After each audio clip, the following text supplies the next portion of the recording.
주님 다시 오실 때까지 한 번 더 찬양하겠습니다.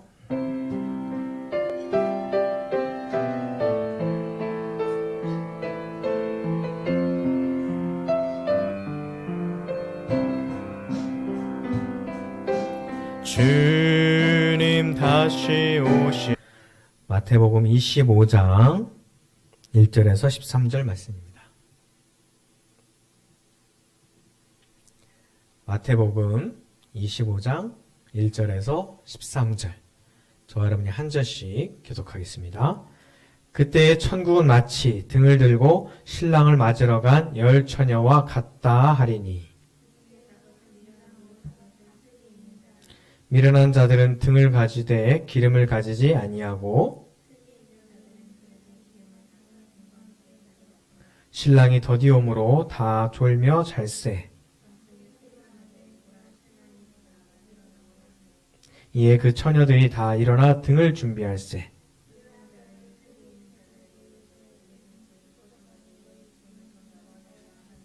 슬기 있는 자들이 대답하이르되 우리와 너희가 쓰기에 다 부족할까 하노니 차라리 파는 자들에게 가서 너희 쓸 것을 사라 하니.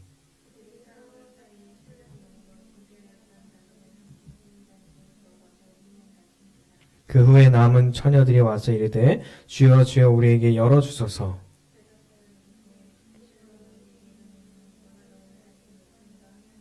함께 하겠습니다. 그런즉 깨어있으라 너희는 그날과 그때를 알지 못하느니라. 아멘. 할렐루야. 주의 이름으로 사랑하고 축복합니다. 여러분 건강하시죠?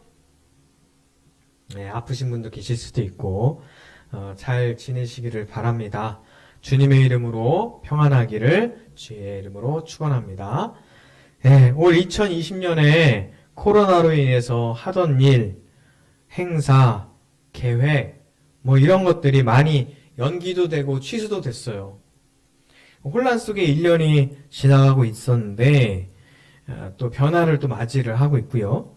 그 중에서 참 안타까운 것은 장례죠. 예. 이건 연기할 수도 없고 계획할 수도 없는 일이잖아요. 또 한 번밖에 없는 고인을 마지막 가는 길을 배웅하는 일인데 이게 날짜를 조정할 수가 없으니까요. 가족이 아니면 마지막 가는 길을 함께 하고 싶어도 하지 못했던 것이 올해인 것 같습니다.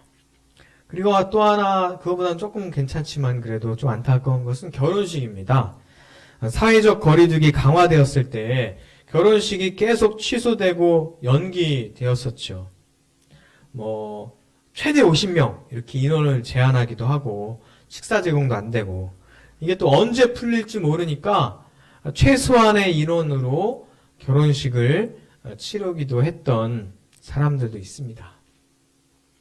우리나라 결혼식은 전날 친구들이나 아니면 먼 친척들이 모이기도 하면 전날 모여서 혹은 결혼식 하고 그날 그냥 가기 좀 서운하니까 모여서 회포를 풀기도 하고 아니면 신랑 신부 친구들끼리 또 따로 피로연을 하는 경우도 있죠. 길어봐야 하루 전 아니면 좀 그날 저녁까지 이렇게 진행이 되기도 합니다. 그런데 이스라엘의 결혼식 잔치는 하루 이틀이 아니라 기본 일주일이었대요. 오늘 본문에서 예수님께서 그 결혼식의 한 장면을 통해서 하나님의 나라를 말씀해 주고 계십니다. 더 정확히는요, 세상의 끝이 올 때, 다시 주님이 오실 때에 대해서 말씀해 주고 계세요. 천국은 마치라고 하는 말씀으로 시작을 하십니다. 천국에 대해서 말씀하시는데, 천국의 모든 모습과 모든 원리에 대해서 설명해 주면 사람들이 다 이해를 못 하잖아요. 그러니까 결혼 잔치의 한 장면을 통해서 천국의 하나의 원리에 대해서 말씀해 주고 계세요. 24장부터 신약의 묵시록이라고 할 만한 마태복음 24장과 25장을 통해서 세상의 끝에 대해서 말씀해 주고 계십니다. 자, 우리는 결혼식이 예식장에서 시간대별로 진행이 됩니다. 예약이 되고. 뭐 10시 결혼식, 11시 결혼식, 12시 결혼식, 1시 결혼식 해서 1시간에 끝나고 정리하고 다음 타임 막 들어오고 막 그렇게 되죠. 정확한 시간에 시작되고 정확한 시간에 끝내는 게 보통 우리나라 결혼식이에요. 신랑은 앞에서 손님들을 맞이하고 인사하고요. 신부는 어디에 계세요? 신부 대기실에 우아하게 앉아가지고 이렇게 웃으면서 손님들을 맞이하고 뭐 같이 사진 찍을 사람들은 사진도 찍고 합니다. 네, 그런데 유대 결혼 잔치에서는요, 결혼 잔치가 벌어지고 신랑을 맞이하러 10명의 처녀들이 뭐 신부의 들러리가 될 수도 있고요, 맞이하러 간다고 그래요. 여기서 신랑의 집인지 신부의 집인지 뭐 정확히는 알 수 없지만 뭐 중요한 건 아닙니다. 중요한 것은 10명의 처녀가 신랑을 맞이하러 간다는 겁니다. 정확히 몇 시에 올지는 몰라요. 요즘 같으면 뭐 시계도 정확하게 있고요. 핸드폰도 있고. 그래서 어디쯤 와? 지금 길이 막히는데 내비게이션 보니까 한 뭐 15분 후면 도착할 것 같아. 요즘은 우리가 이렇게 약속을 하거나 도착 예정 시간이 이렇게 거의 실시간으로 알려지기도 하잖아요. 그런데 그 당시에는 뭐 시계도 정확하게 없고 핸드폰도 없고 내비도 없으니까 정확하게 언제 올지 잘 모르는 거죠. 대략 오늘 정도에 뭐 오겠다 싶으면 먼저 잔치를 하고 있는 거예요. 오늘 오기도 하고 때로는 좀 더 늦어지기도 하는 경우가 있는 거죠. 그런데 문제는 5 처녀는 등이 있는데 기름이 따로 없었어요. 여분의 기름이 없었던 거죠. 또 다른 5 처녀는 등도 있었고 여분의 기름도 준비를 했었다는 겁니다. 이게 어떤 차이일까요? 자, 신랑이 언제 올지 정확히 모른다는 게 문제라고 했죠? 그런데 신랑이 빨리 오면 아무 문제가 없어요. 근데 신랑이 더디 오니까 이게 문제가 되기 시작합니다. 오늘의 말씀의 핵심은 신랑이 언제 올지 모른다라고 하는 겁니다. 자, 인자가 즉 십자가를 지고 죽으셨던 예수님 아버지께로 가셨다가 내가 다시 오리라 라고 주님께서 계속 말씀하셨는데 아무도 그 시와 그때 그 날을 알지 못한다 라고 24장 마태복음 24장에서 예수님께서 말씀하고 계세요. 자, 무화과 나무의 잎이 초록색으로 변하면 너희들이 계절상 여름이 올 것을 안다. 느낌적으로. 그런데 정확히 몇 월 며칠이 여름인지는 잘 모를 거다. 그런 거죠. 자, 요즘도 낙엽이 막 단풍이 지고, 근데 단풍도 거의 떨어져 가고 있죠. 낙엽이 져가고 있으면 야, 춥다.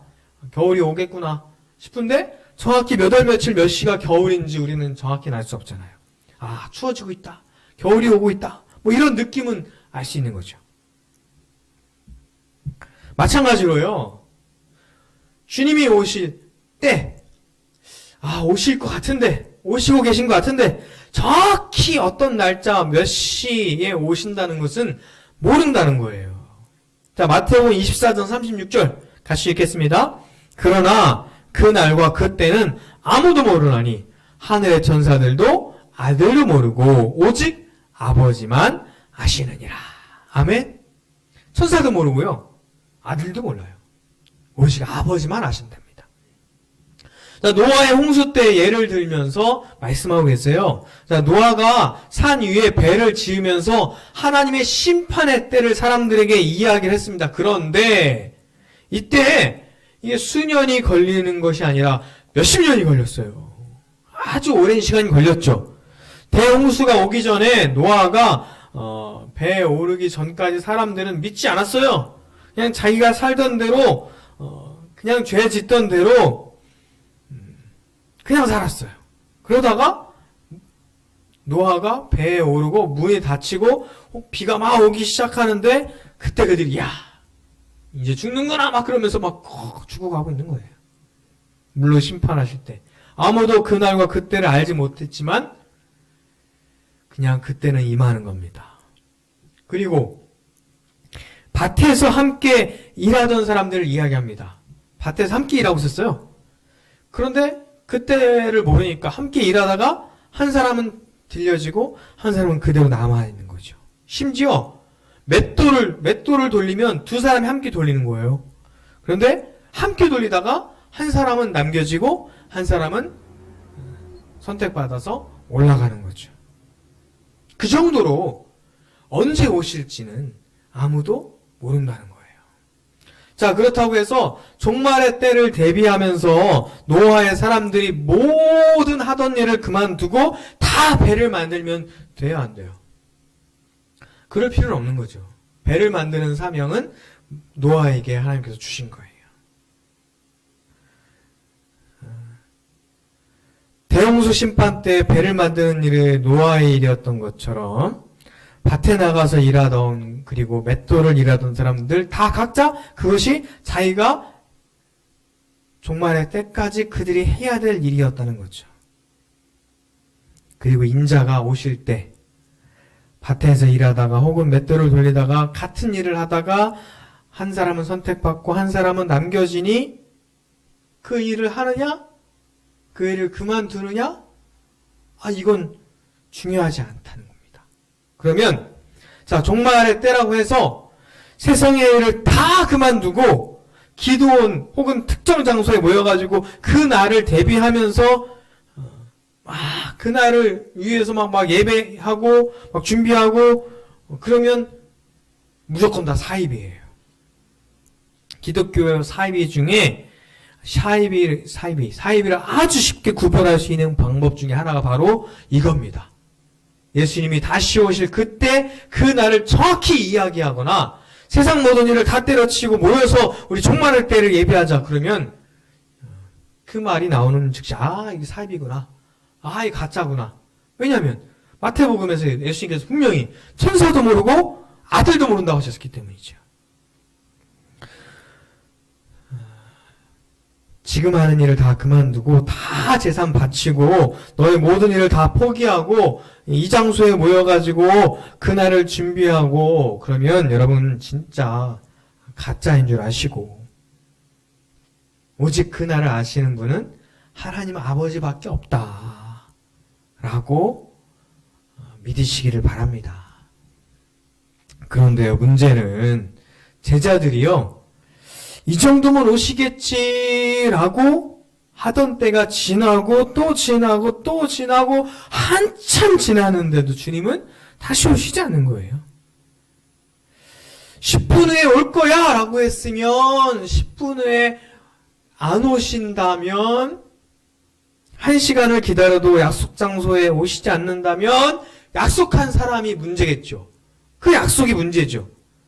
그런데 예수님께서 처음부터 어떻게 약속하셨어요? 다시 온다. 곧 온다. 아니면 속히 온다. 이렇게만 얘기하셨죠. 몇 월 며칠 몇 년도에 오신다라고는 얘기하지 않으셨어요. 꼭 온다. 다시 온다라고 하는 믿음을 너희는 지켜라 라고 말씀을 하신 거죠. 자, 그렇게 약속을 하셨는데요. 우리가 자기 멋대로 우리 타임라인에 의해서 왜 안 오시지? 이때쯤에 오실 것 같은데? 이 정도면 오셔야 되는 거 아니야? 우리가 나름대로의 기준을 설정하고 우리가 기한을 설정하고 우리가 때를 설정하고 너무 늦게 오신다. 이렇게 생각을 하는 거죠. 근데 주님은 우리가 생각하는 그때 오신다고 하신 적은 없거든요. 그렇게 마음대로 내가 내 한계를 정해놓고 주님께서 약속을 안 지키신다고 생각하는 사람들이 너무 많은 거예요. 사람들이 예수님의 약속을 잘못 알아들은 거죠. 그래서 그럴까봐 예수님께서 제자들에게 이 땅에 제자들과 함께 있으실 때 미리 이 열처녀의 비유를 통해서 신랑이 언제 오더라도 맞이할 수 있도록 믿음으로 기다려라, 준비하며 기다려라 라고 말씀을 해주신 겁니다. 5 처녀는 기름을 따로 준비하지 않았어요. 다섯 처녀는 기름을 따로 준비했습니다. 다섯 처녀, 준비하지 않은 다섯 처녀는 이때쯤에 오시겠지. 내 등에 든 기름이 다 닳기 전에는 오시겠지라고 스스로 생각한 거죠. 근데 준비한 처녀들은 언제 오실지 모르니까 기름을 넉넉히 준비하자 그러고 있었던 겁니다. 자기들 마음대로 계산해서 정한 것이 아니라 신랑의 말에 의해서 믿음으로 준비한 지혜로운 처녀들입니다. 자, 24장 9절부터 말씀을 보시면 24장 초반절에 세상의 끝에 대해서 제자들이 예수님께 질문을 합니다. 그때 일어날 일에 대해서 직접적으로 말씀해 주세요. 마태복음 24장 9절에서 14절 같이 읽겠습니다. 그때에 사람들이 너희를 환난에 넘겨주겠으며 너희를 죽이리니 너희가 내 이름 때문에 모든 민족에게 미움을 받으리라. 그때에 많은 사람이 실족하게 되어 서로 잡아주고 서로 미워하겠으며 거짓 선지자가 많이 일어나 많은 사람을 미혹하겠으며 불법이 성함으로 많은 사람의 사랑이 식어지니라. 여러분, 환난의 때예요. 예수 이름 때문에 미움을 받는다라고 말씀하세요. 사랑하는 성도 여러분, 그냥 개인적으로 나의 상황과 혹은 사회적인 상황 때문에 어려움을 겪을 수도 있어요. 이것은 누구에게나 닥칠 수 있는 위기와 어려움들입니다. 물론 그 정도의 차이가 많이 다를 수 있습니다. 그런데요, 크리스천에게는 예수 이름 때문에 미움을 받고 어려움을 당할 일이 생긴다라고 말씀하십니다. 예수 이름 때문에 손해보는 일이 생긴다라고 말씀하시는 거죠. 이 말은 자발적으로 혹은 비자발적으로 모두 포함하는 거예요. 자, 10절부터 이어지는 서로 잡아주고 서로 미워하는 상황. 실제로 초대교회 때는 로마의 압제에 의해서 믿음을 지키던 형제들이 밀고 하고 서로 잡아가게 하고 형제 자매가 서로를 배신하는 그런 경우들도 종종 있었어요. 그러면서 서로의 사랑이 식어가는 거죠. 내가 살기 위해서. 크리스천이라고 하는 이유만으로 핍박과 환난을 당하는 일, 지금도 여전히 세계 어느 곳에서는 기독교가 핍박당하는 곳에서는 그런 일들이 또한 일어나기도 합니다. 지금 우리가 사는 현장에서 혹은 이런 일이 일어나지 않는다 할지라도 많은 사람의 사랑이 식어가고 있다라고 하는 이 말이 또한 우리의 삶에 나타나기도 하는 거죠. 이것이 그냥 연말이 되면서 불쌍한 사람들 향한 사랑이 식어진다라고 하는 정도가 아니라 하나님을 사랑하고 이웃을 사랑하는 그 사랑이 식어지는 것을 말씀하고 계십니다. 그래서 어떻게 하라고 말씀하세요? 마태복음 24장 13절과 14절 말씀 보시면 같이 읽겠습니다. 그러나 끝까지 견디는 자는 구원을 얻으리라. 이 천국 복음이 모든 민족에게 증언되기 위하여 온 세상에 전파되리니 그제야 끝이 오리라 라고 말씀하십니다. 여러분, 끝까지 견뎌야 합니다. 언제까지요? 주님 오실 때까지요. 그래서 초대교회 제자들은 마라나타 주 예수여 어서 오시옵소서 라고 하는 믿음으로 주님을 소망했어요. 주님을 향한 사랑이 식고 세상을 향한 사랑만 사람들에게 점점점 생길 때, 그러면 주님 천천히 오셔도 괜찮죠. 세상이 살기 좋으니까요.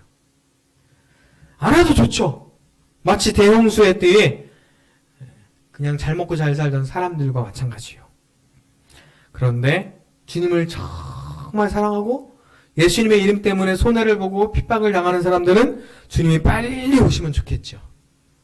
끝까지 견디는데 중요한 것은 지금 자기의 일상 가운데 믿음을 지켜야 한다는 겁니다.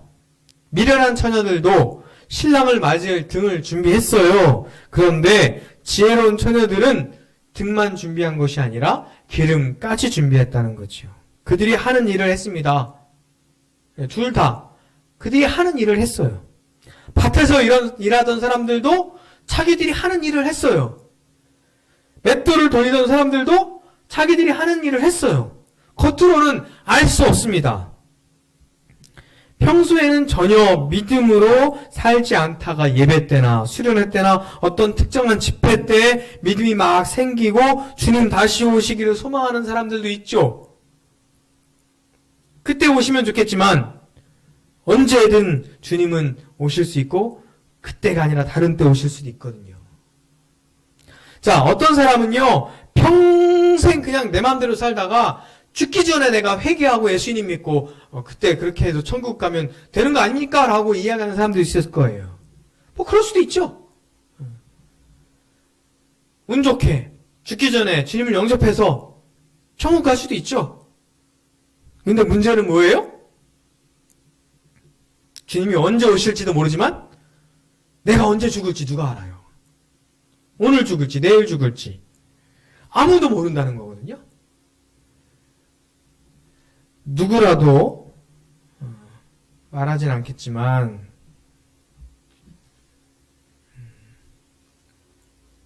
진짜 죽진 않았지만 내 의식이 남아있지 않고 그냥 거의 시체같이 몇 년씩 있을 수도 있는 거예요. 분명히 주님께서 말씀하셨습니다. 언제 올지 모른다. 그리고 열처녀의 비유를 통해서 너희가 생각할 때가 아니라 더 늦게 올 수도 있다. 그러면 그 말씀을 믿고 그 말씀대로 언제 오시더라도 주님을 맞이할 수 있도록 말씀으로 믿음으로 살아가야 된다라고 말씀합니다. 내일 오시든 몇 년 후에 오시든 아니 지금 당장 오시든 주님을 맞이할 준비를 하며 살아가시기를 주의 이름으로 축원합니다. 누가복음 18장 8절 보시면 같이 읽겠습니다. 그러나 인자가 올 때에 세상에서 믿음을 보겠느냐 하시니라. 주님이 언제 오시든 상관없이 우리는 믿음으로 살아가야 돼요. 그 믿음은 무엇에 대한 믿음이에요? 주님께서 다시 오시겠다라고 하시는 주님의 말씀에 대한 믿음이죠. 자, 두 개의 시간의 느낌이 있어요. 이 열처녀의 비유에서는 늦게 오신다고 말씀하십니다. 계시록을 보면 속히 오신다고 말씀합니다. 계시록 22장 20절 같이 읽겠습니다. 이것들을 증언하신 이가 이르시되 내가 진실로 속히 오리라 하시거늘 아멘 주 예수여 오시옵소서. 자, 두 시점이 하나는 지연된 재림, 하나는 속히 오리라 라고 하는 말인데요. 다르죠, 느낌이. 느낌은 다른데 두 개 다 절대적인 시간의 기준을 이야기하는 건 아니라는 거예요. 늦게 오는 신랑이나 속히 오신다고 하는 예수님이나 몇 년, 몇 월, 며칠에 오신다고는 말씀한 적이 없어요. 상대적인 거죠. 너희가 생각하는 것보다 늦게 올 수도 있고 너희가 생각했던 것보다 속히 올 수도 있다. 그러니 우리는 언제냐가 우리의 관심이 아니라 지금 어떻게 사느냐가 우리의 관심이어야 됩니다. 지금의 관심과 초점을 둬야 돼요. 그래야 미래를 바꿀 수도 있고 그래야 언제 주님이 오시든지 우리는 주님을 맞이할 수 있습니다. 오늘 지금 바로 주님이 오시더라도 그래서 지금이 중요하다는 거죠. 매 순간이 그 순간입니다. 그러나 지금 이 순간 믿음으로 주님과 저와 여러분이 함께 하시기를 간절히 바랍니다. 자, 여러분의 맷돌은 무엇입니까?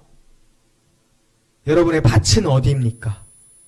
그게 무엇이든 그게 어디이든 여러분이 지금 하는 일을 하는 가운데 믿음으로 살아가면서 어디서 언제 무엇을 하든 주님이 오실 때 주님 나라 그 천국에 갈 수 있는 저와 여러분이 되었으면 좋겠어요. 주님의 말씀을 믿음으로 하나님의 때에 심판이 있음을 믿고 순간순간 살아가시기를 바랍니다. 수능 전에 합격 발표가 나기 전에 주님 오시면 지금 공부하는 거 아무 소용 없잖아요? 혹은 부자가 되면 봉사하고 헌금 많이 하려고 했는데 그 전에 오시면 아무 소용 없잖아요? 아직 건강하고 힘이 있으니까 조금 더 있다가 주님을 위해 살게요 했다가 내 건강이 없어지면 무슨 소용이 있습니까? 당장 지금 오더라도 합격 발표가 나기 전에 오시더라도 혹은 그 후에 오시더라도 지금 이 순간 최선을 다해서 사는 가운데 믿음으로 살아가는 거죠. 아직 부자가 되지 못했지만 돈을 벌지 못했지만 그 순간 주님을 위해서 살아간다면 주님께서 또한 그 순간을 받아주실 겁니다. 아직 아파서 내 건강이 회복되지 못해서 주님을 위해서 몸으로 내가 봉사할 수 없지만 그런 믿음으로 살아간다면 또한 주님께서 그 믿음을 받아주실 거예요. 주님이 언제 오시더라도 지금 이 순간 저와 여러분이 천국을 누리며 살아가시기를 간절히 바랍니다. 지금 이 순간이 여러분의 미래를 변화시킬 겁니다. 자, 지금 이 순간 우리가 미래를 변화시키는 여러 가지가 일이 있는데 최근에 그런 이야기를 들었어요. 환경이 굉장히 요즘 어렵잖아요. 기후변화. 미래가 지금 어떻게 변할지 우리는 알 수 없습니다. 근데 지금 최근에 일어난 기후변화와 이상현상들이 지금 우리가 잘못해서 그런 것이 아니라 사실은 10년 전, 20년 전에 우리가 잘못했던 일들이 기후가 지금 영향을 미친다고 그래요. 그러면 지금 우리가 환경과 기후를 위해서 하는 작은 실천이 10년, 20년에 우리의 지구를 또한 바꿀 수 있습니다. 아주 쉬운 실천인데 여러분 그 스팸 메일 75%를 줄이면요 자동차 230만 대를 지금 도로에서 없애는 거하고 똑같은 효과를 보인대요. 전 세계 스팸 메일 때문에 매년 330억 킬로와트를 쓰고 1700만 톤의 이산화탄소가 발생을 한답니다. 그게 지구 온난화를 가중시키는 거죠. 저도 참 이 얘기를 듣고 많이 찔렸어요. 메일을 정리를 해야 되겠다. 보면 뭐 99 플러스가 돼 있잖아요. 그냥 안 지워 가만히 냅뒀는데 이게 전기를 그만큼 먹는구나 그런 생각을 하게 되었습니다.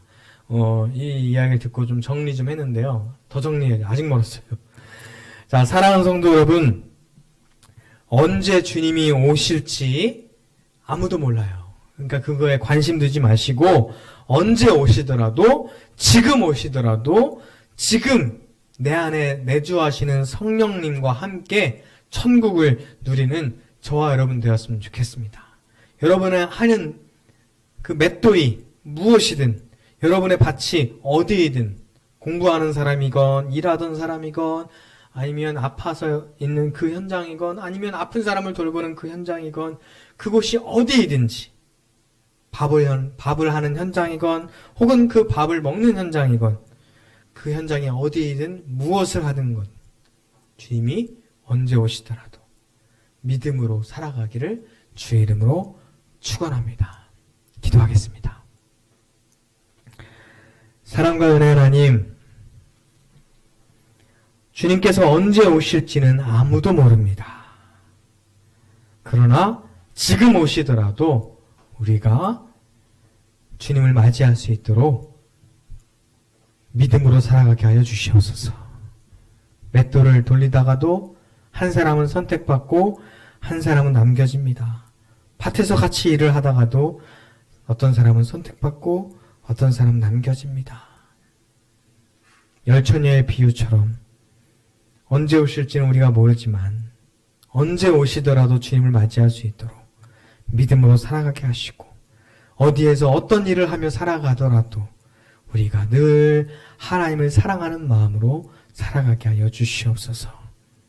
지금이 주님 오시는 그날과 천국을 준비하는 그때인 줄로 믿습니다. 지금 믿음으로 살아가게 하여 주시옵소서. 지금 믿음으로 살아가 우리의 미래를 변화시키고 우리가 또한 하나님 나라를 만들어가는 사람들이 되게 하여 주시옵소서. 예수님의 이름으로 기도합니다. 아멘. 주님 다시 오실 때까지 찬양하시며 준비하신 예물 봉헌하겠습니다.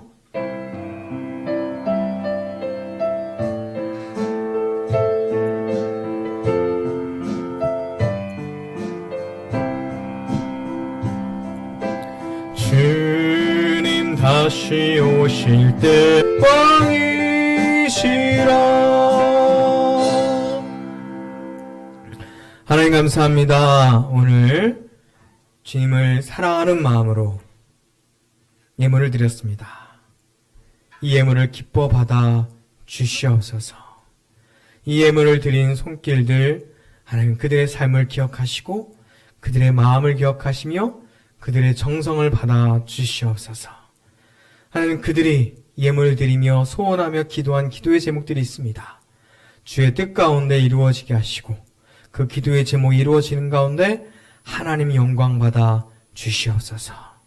이 예물이 쓰이는 곳마다 주의 복음이 전파되게 하시며 이 예물을 통하여 진리교회가 든든히 서가게 하여 주시옵소서.